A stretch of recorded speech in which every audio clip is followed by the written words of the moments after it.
Защо не харесваме еврото? Защото България няма икономика като за евро, като за развитите европейски държави. Защото много пък развити, много повече от нас, пример Дания и Полша, са решили да не ползват еврото и да не се обвързват. Защото от нова година до сега, по данни на агенция Bloomberg, който знае, че това е много сериозна агенция, международна агенция, оборотите в евро в световен мащаб са паднали 2 пъти. Което значи, че Евросъюза е намалил износа си и вътрешното потребление.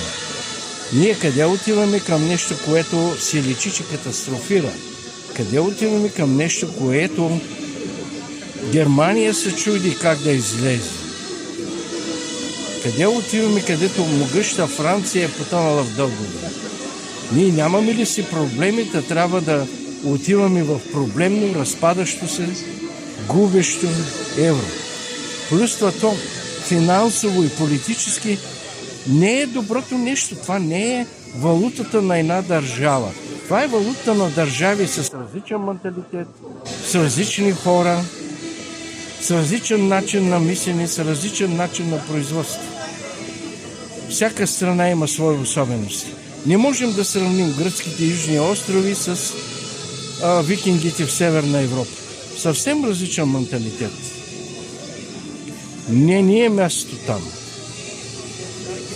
Да живее България!